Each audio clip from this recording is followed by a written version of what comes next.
ظلم کسی بھی معاشرے کا وہ ناسور ہے جو معاشرے کی خوشحالی کو بدحالی میں بدل کے رکھ دیتا ہے، جو معاشرے کے امن کو تباہ و برباد کر کے رکھ دیتا ہے، جو معاشرے کے حسن کو بگاڑ کے رکھ دیتا ہے۔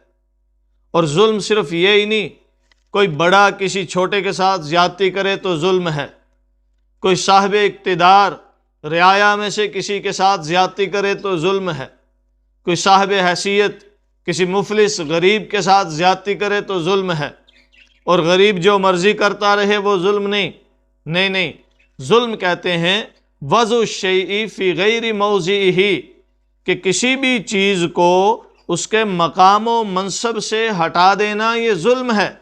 اگر کوئی صاحب اقتدار ہے اور اقتدار کا حقدار ہے، اس کو اقتدار کے منصب سے ہٹانا یہ بھی ظلم ہے۔ کوئی کسی منصب کی اہلیت رکھتا ہے، اس کو اس کے منصب سے گرانا یہ بھی ظلم ہے۔ کوئی کسی کام پر لگاتا ہے، اس کام سے اپنے آپ کو بچا لینا اور کام چوری کرنا یہ بھی ظلم ہے۔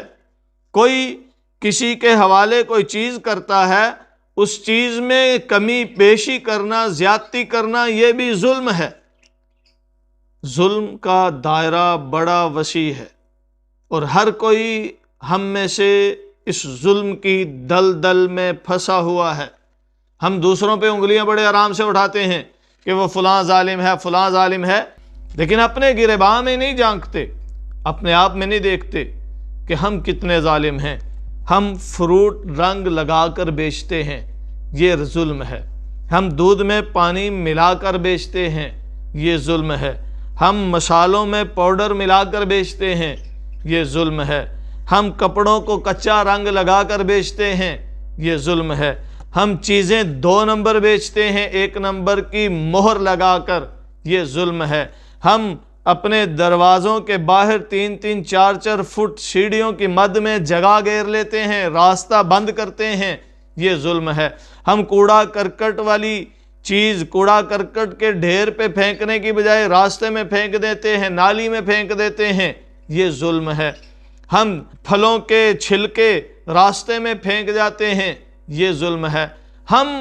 ہر کوئی ہم میں سے ہر کوئی ظلم کا ارتکاب کیے جا رہا ہے، اور اپنے آپ میں نہیں دیکھتے، اپنی خامی کو نہیں دیکھتے، بلکہ صرف ارباب اقتدار کو ظالم کہنے کی ہم نے قسم اٹھا رکھی ہے۔ ہم نے حکمرانوں کو برا بلا اور ظالم کہنے کی ٹھان رکھی ہے۔ ہم کیسے ہیں، ہمارا کردار کیا ہے، ہمارا عمل کیا ہے، یہ نہ ہم سننا پسند کرتے ہیں اور نہ اپنے آپ میں دیکھنا پسند کرتے ہیں۔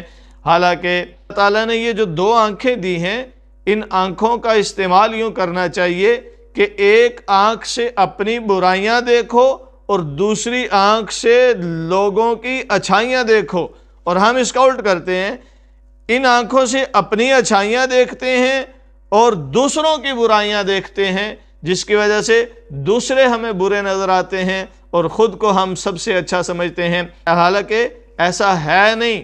اگر ہم اپنے آپ میں جھانکیں، ایمانداری کے ساتھ اپنے من میں جھانک کر کے اپنی اصل صورت کو دیکھیں، اپنے اعمال اور کردار کو دیکھیں، تو ہم سے بڑا ظالم کوئی نہ ہو۔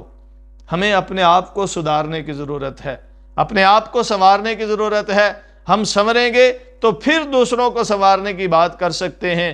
ہم ظلم کی دلدل سے نکلیں گے، پھر دوسروں کو نکالنے کی بات کر سکتے ہیں۔ نکالنا بھی چاہیے۔ نبی مکرم صلی اللہ علیہ وسلم نے فرمایا، انصر اخاک الظالم والمظلوم، اپنے بھائی کی مدد کرو، وہ ظالم ہو یا مظلوم ہو۔ صحابہ نے عرض کیا، اللہ کے رسول صلی اللہ علیہ وسلم، مظلوم ہو تو اس کی مدد کرنا سمجھ میں آتا ہے، ظالم کی مدد کیسے کی جائے؟ اللہ کے رسول صلی اللہ علیہ وسلم نے فرمایا، تم اس کا ظلم سے ہاتھ روک لو، یہ اس کی مدد ہے۔ تو ظالم کو ظلم سے روکنا یہ اس کی مدد ہے، لیکن پہلے ہم خود کو تو روک لیں، پہلے ہم اپنے قدم تو ظلم کی طرف اٹھنے سے باز کر لیں۔ جب خود کو روک لیں گے تو پھر دوسروں کو روکنے کی طاقت بھی آئے گی، اور اگر خود کو ظلم سے باز نہیں کرتے، جگہ جگہ زیادتیاں کیے جا رہے ہیں، پھر دوسروں کو ظلم سے روکنے کی بات کریں تو ایسا نہیں ہو سکتا۔